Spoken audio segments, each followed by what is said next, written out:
¿Qué tal? Buenas noches. Hay gente que dice que en general la gente longeva es flaca, ¿sí? Y realmente no ve gordos de 100 años. La gente que llega a una edad muy avanzada siempre es flaca. Aparentemente no es tanto lo que uno come como lo que uno no come. Ernesto Prieto Gratacós, que está acá con nosotros, un investigador científico cubano, utiliza su cuerpo a veces como laboratorio. En este caso, a partir de una experiencia que tiene que ver con una terapia por el ayuno, para muchas cosas, para la gente sana y para la gente enferma, digamos, la polémica terapia del ayuno, utilizó su cuerpo como experiencia. ¿Hace cuántos días que no comes? Hoy estoy entrando en el 13º día, 13 días sin comer. O sea, lleva 13 días sin comer. El cuerpo se entera de que uno está ayunando al tercer día. Por ahí, 72 horas, ahí empieza a surgir el efecto. Sí. A surtir el efecto que nos vas a explicar cuál es. Claro. Empezó la experiencia de este modo, después nos va a explicar por qué hace 13 días que no... ¿Hasta cuántos días querés llegar? Este es un ayuno de 21 días, en realidad. 21 días, o sea, es un ayuno, una práctica que haces de ayuno. Sí, es un ayuno terapéutico. No es que es la primera vez que lo haces. No. Tenemos ya experiencia en pequeña escala, lo he hecho varias veces. Es que para curarse, para sanarse, para las dos cosas. El poder curativo del ayuno se conoce hace mucho tiempo, clínicamente. Como remedio, digamos. Como remedio, sí. El ayuno como remedio. Absolutamente, como forma de medicina. Primero vamos a ver cómo empieza esta experiencia. La experiencia que vamos a hacer a continuación es el inicio de un ayuno prolongado de 12 días, un ayuno absoluto. Vamos a establecer una línea base, extrayendo mi sangre, analizándola en esta plataforma y esta plataforma, a través de lo que se llama anticuerpos monoclonales.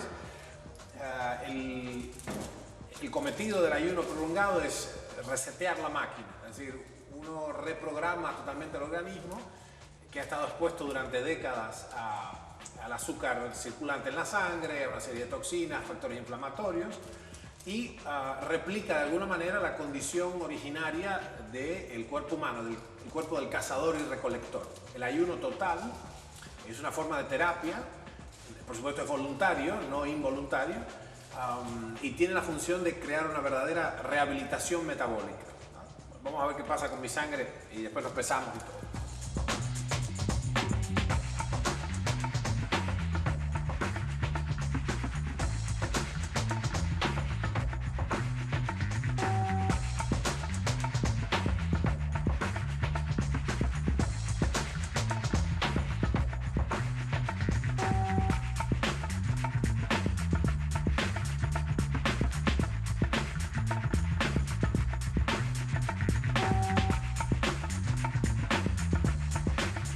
¿Cuánto era el peso ese?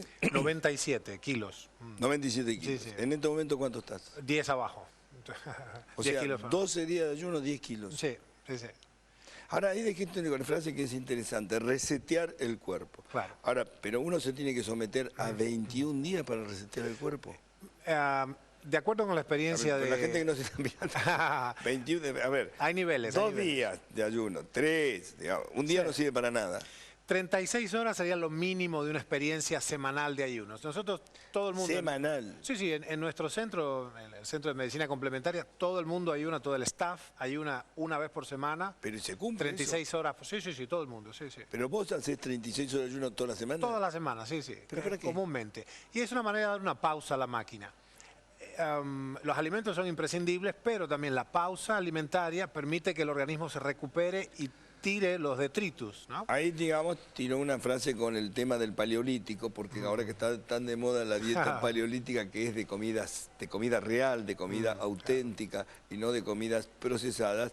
En el paleolítico se suponía que había periodos en que si no se conseguía comida, no se comía. Claro. Porque no había conservador, no había heladera, no había manera de mantener los alimentos. O sea, lo que se cazaba se comía, lo que se recogía se comía y después, bueno...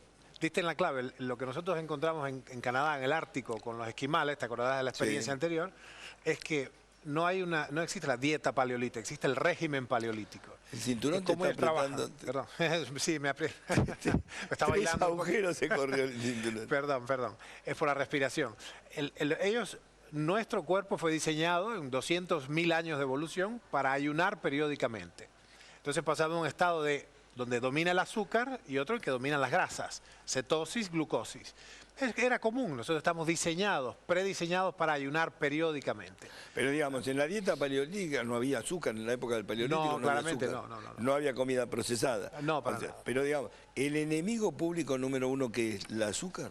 Sí, en general los carbohidratos, es decir, el azúcar y sus precursores. Un poco por semana se podría comer si uno tiene un balance de una dieta más bien cetogénica durante la semana. Cetogénica quiere decir de grasa. Sí, que produce, claro, justamente. No basada en los carbohidratos, sino en las grasas, perfectamente. O sea, y abundante ejercicio físico, ¿no? El ejercicio, obviamente, digamos, con cualquier tipo de ingesta, pero digo, Claro. porque el paleolítico, obviamente, lo que tenía la movilidad era que Mucho caminaba y trabajo caminaba y no paraba de caminar. Sí.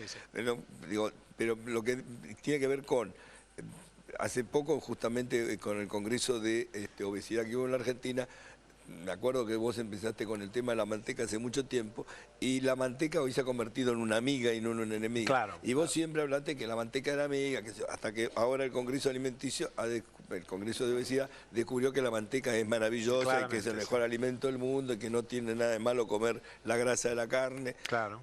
Pero vos no comés carne, ¿o sí? Sí, abundantemente. La dieta y con grasa. Absolutamente. La dieta del cazador y recolector. Bueno, te acordarás que con los esquimales en el Ártico, en un iglú, si no comes toda la grasa que puedes, no sobrevives, ¿no? Sí, te morís de frío. Hemos comido foca, caribú, alce, pescado, etcétera.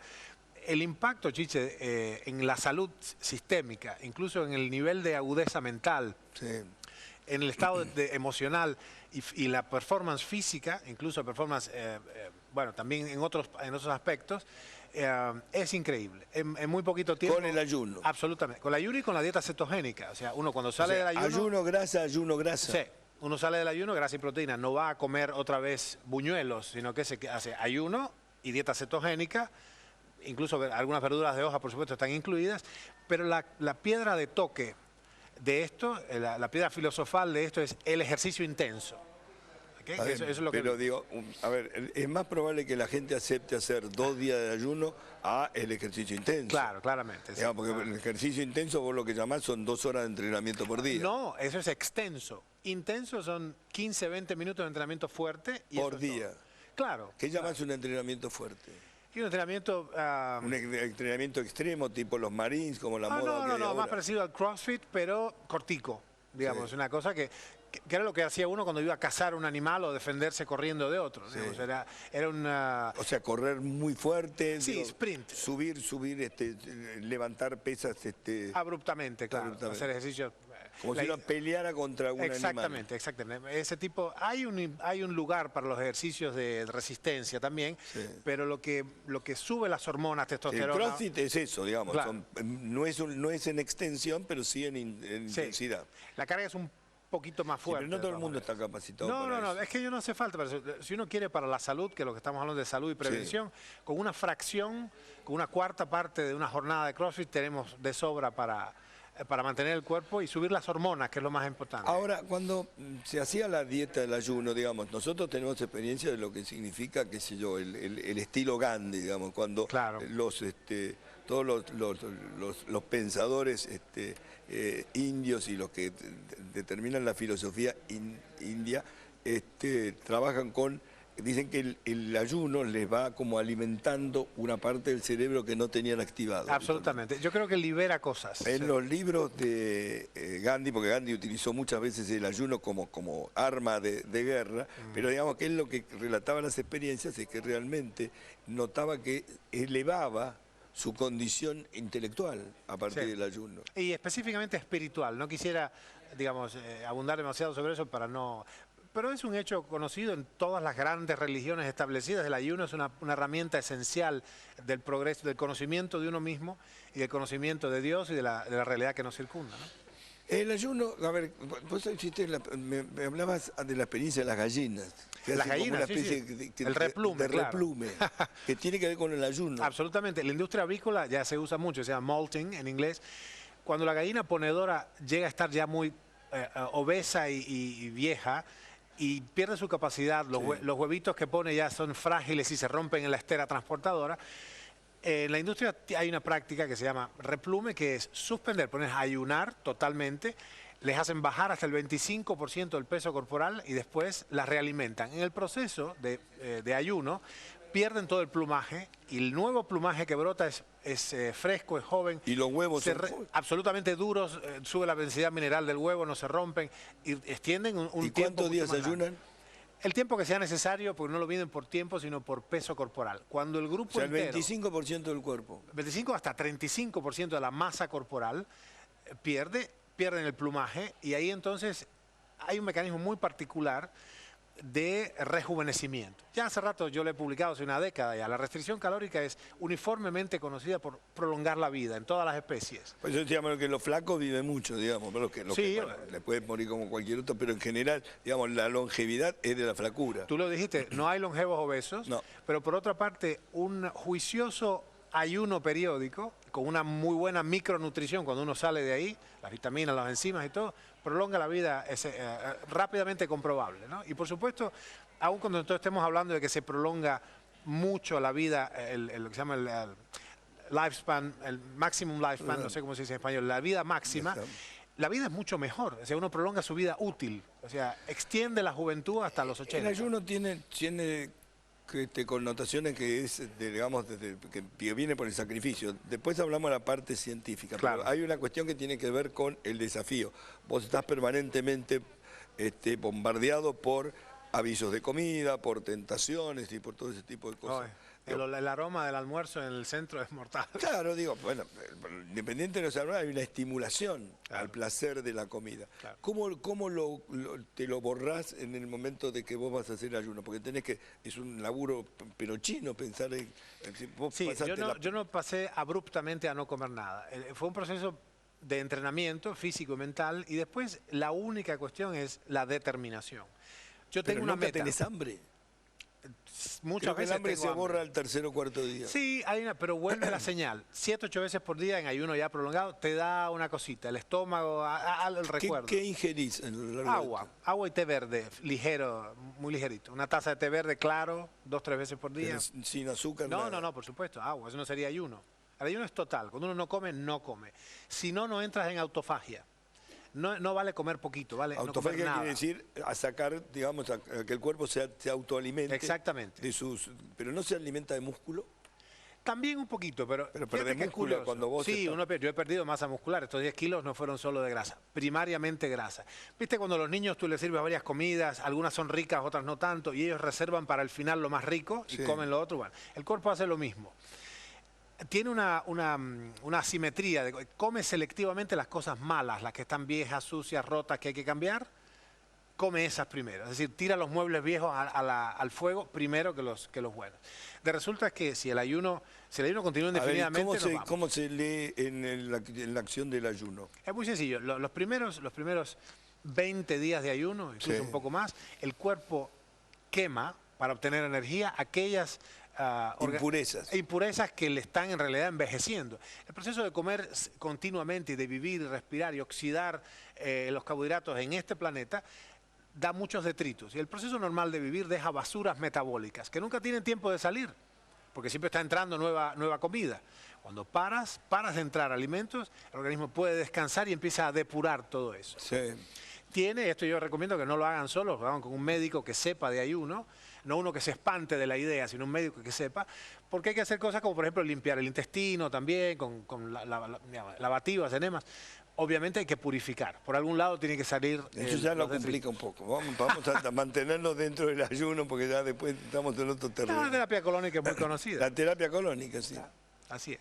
Esto, yo no recuerdo, Chiche, hace 25 años que yo hago estas cosas, yo no recuerdo un estado tan ligero y eufórico y tranquilo de ánimo y una productividad tan grande. Es terrible. En todos los aspectos, con tu familia, con los compañeros.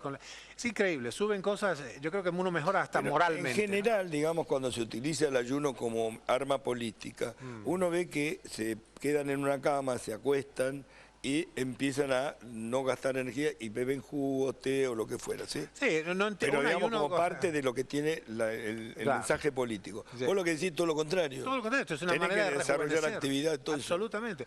Porque Gandhi estaba tirado en una cama. Bueno, sí, al día número 20 y pico creo que se empezó a... Sí, se empieza a ser difícil. Él venía con poca reserva, sin embargo. Yo venía de 97 kilos de músculo y grasa y todo. La cuestión es...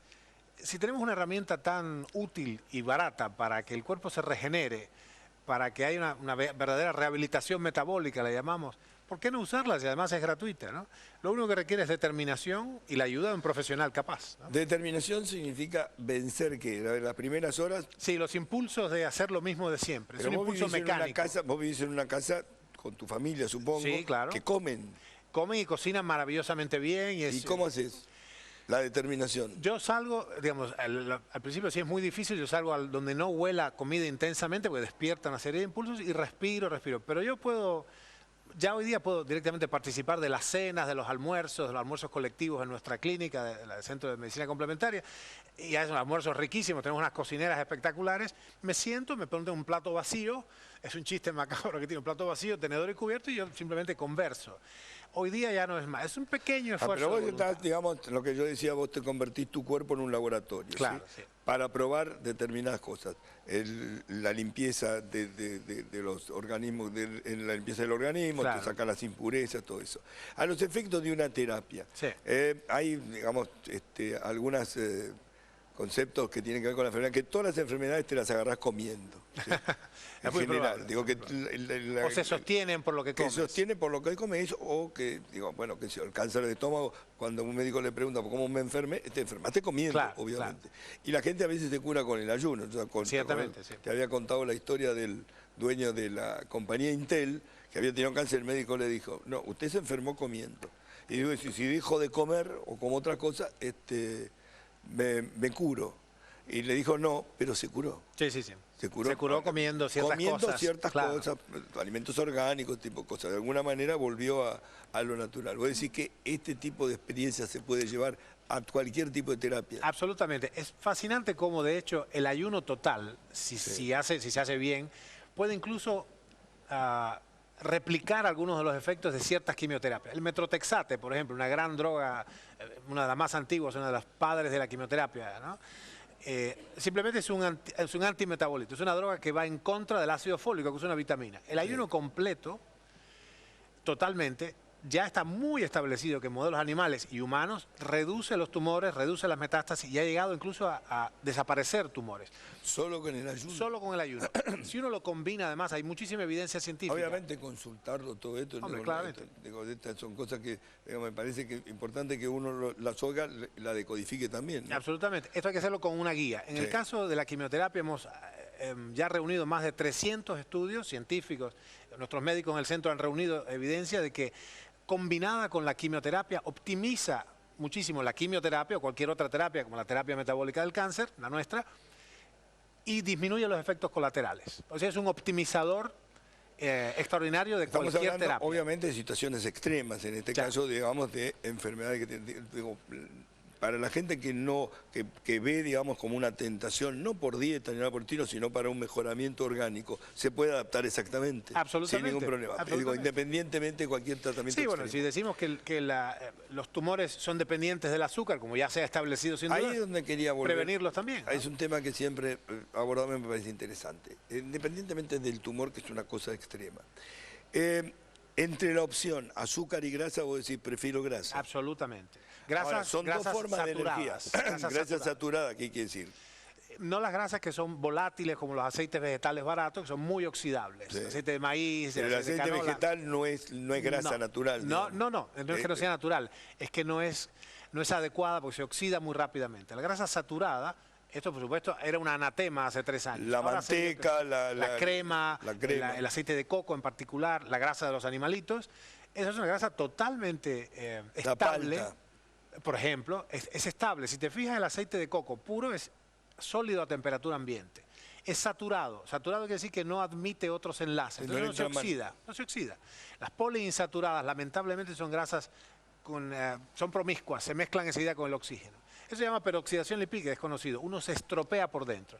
El aceite vegetal, chiche, oxidado, es carcinogénico, demostrado. La margarina ni hablar, ¿no? El aceite que se cocina varias veces. Sí, no. Puede ser incluso crudo, pero se llama labilidad, su fragilidad, su... Pero aunque sea de primera presión, aunque sea muy... Sí. El caso del aceite de oliva no tiene estos efectos, pero también es muy oxidable. Hay que protegerlos de la oxidación, poniéndolos en la heladera, poniéndolos oscuros, tapándolos siempre. Es una cosa bien ¿El aceite de oliva establecida. tiene que estar en la heladera? Sí.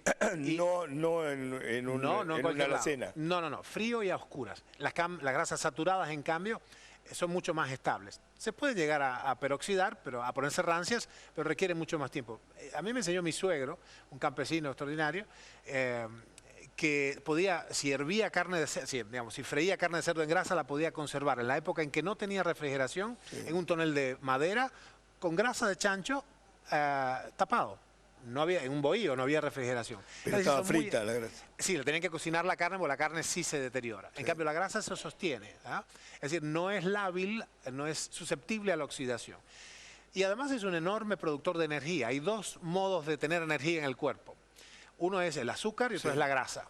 Son como la gasolina y el GNC, el gas. Entonces uno puede, nuestro diseño orgánico de años y miles de años de evolución implica que pendularmente vamos, como tú explicabas, si he cazado un animal recién, como, y entonces voy a la vía, el hígado produce abundante azúcar, si no puedo comer estoy ayunando, que era lo más común, ayunos periódicos, el cazador vivía de sus propias reservas, entonces vivo de las grasas, es así.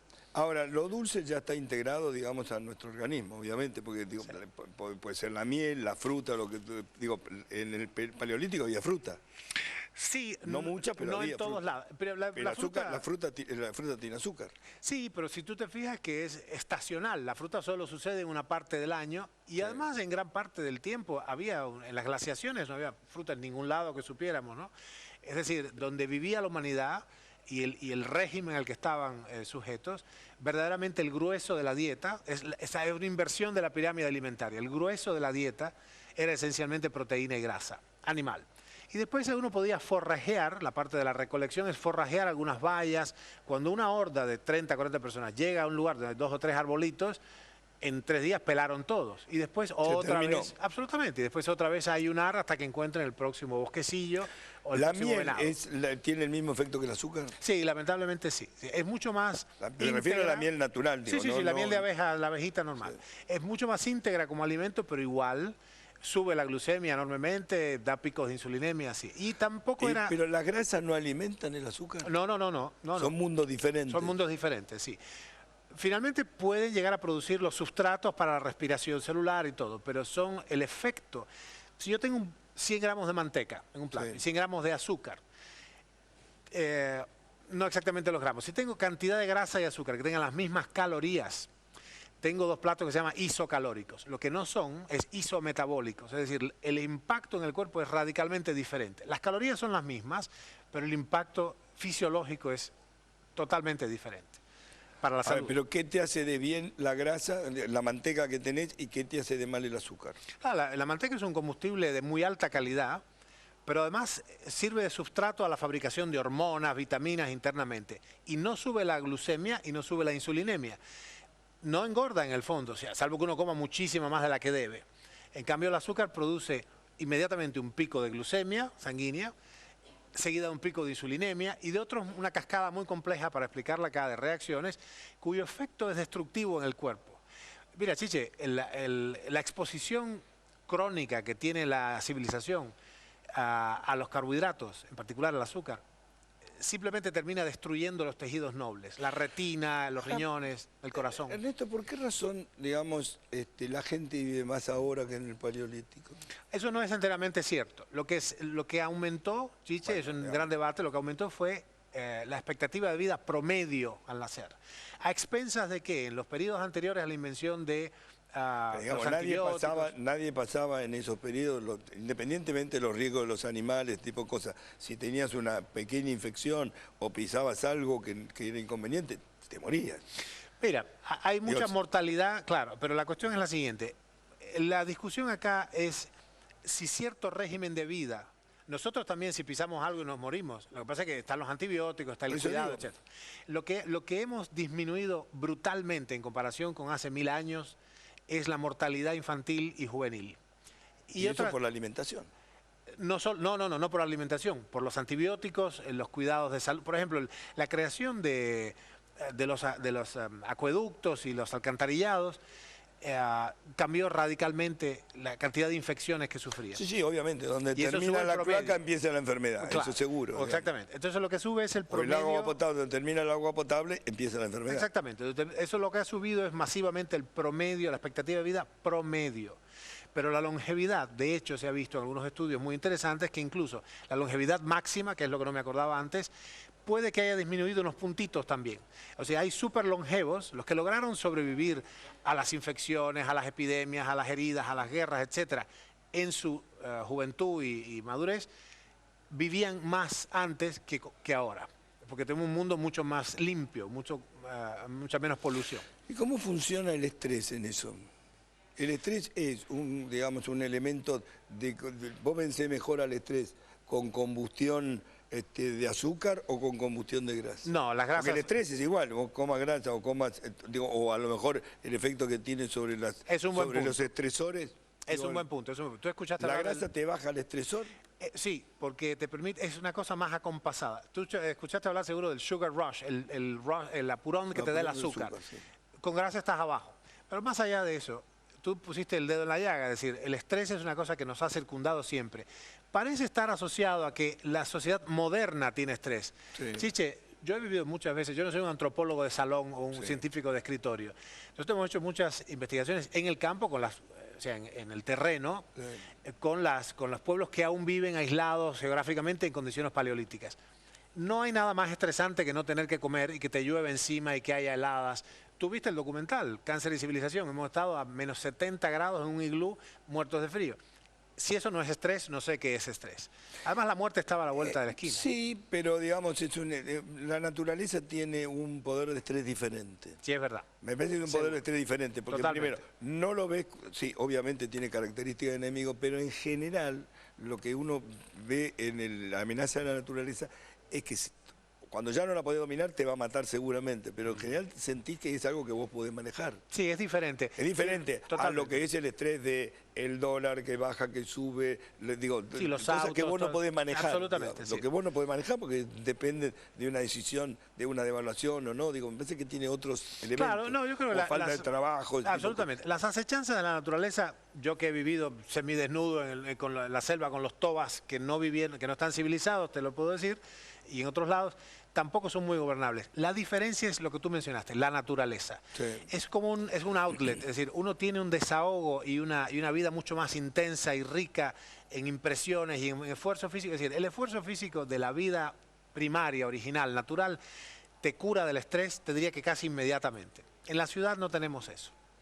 Uno llega a la casa hecho ese un nudo, esfuerzo ¿no? físico intenso que vos decís, mucha gente, obviamente, para combatir el estrés hace esfuerzo físico. Claro. Pero lo que pasa es que tiene como una permanencia. No lo podés combatir en 10 minutos, 15, 20, pero después el estrés lo tenés como un efecto residual. Sí, Por eso digo, ¿cómo funciona con la alimentación?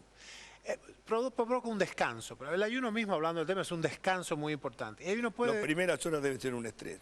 Es un pequeño estrés. Bueno, le sigues dando a la tecla. Ese pequeño estrés, esa pequeña agresión terapéutica, parece que está detrás de alguno de los mecanismos de por qué despierta ese rejuvenecimiento del cuerpo.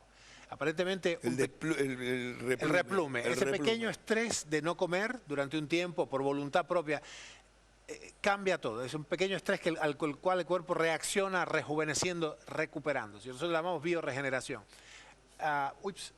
Lo que es evidente en este caso es que la diferencia entre un ayuno voluntario y un ayuno forzoso es la noche y el día. Cuando uno lo fuerzan, le impiden comer, no sé si pasa de 3 días. Se vuelve loco, ¿no? En cambio, cuando uno ayuna voluntariamente... Por ejemplo, vos hace 12 días que no comés, ¿sí? Ya estoy en 13 días sin comer. 13 días sin comer. ¿Dormís del mismo modo? Como un bebé. Es más, yo hoy dormí 4 horas, trabajé 16 horas, la producción no para, pero además uno trabaja ligero, es decir, sin estrés. La fluidez del pensamiento, uno puede concatenar grandes ideas. ¿Hay gente que ayuna más de 21 días? Sí. Yo conozco personalmente 2 personas, que fueron mis maestros además, 30 años atrás en Cuba, que sí han ayunado 27 días. Sí. Pero ¿en qué momento empieza a perjudicarte? Porque en algún momento si no tenés... Eso ya es personal, eso es personal. Cada Depende de tus persona tiene un reservas. tiempo diferente. Uno tiene que estar muy centrado en sí mismo, no hacerlo por deporte, no hacerlo por lucirse y saber cuándo es suficiente. Y uno se entera de cuándo es suficiente. No lo hagan por lo menos sin consejo médico Claro. ni nada por el estilo, porque creo que necesito una Sí, guía. totalmente. Pero me parece que Por una muchas afronta- razones, sí. Digo, una cosa es hacer un ayuno de 1 o 2 días que puede ser, digo, hasta, puedo decir que con 36 horas ya se empieza a notar algo. Sí, si uno Digo, lo ayunos hace... que uno lo pueda manejar sin Claro, sí, eso es muy fácil, si uno lo hace periódicamente. Las dificultades iniciales, Chiche, son mentales en realidad. Los seres humanos nos hemos convertido en animales de costumbres, de hábitos. Hay una especie de ritual, comemos a horas pautadas.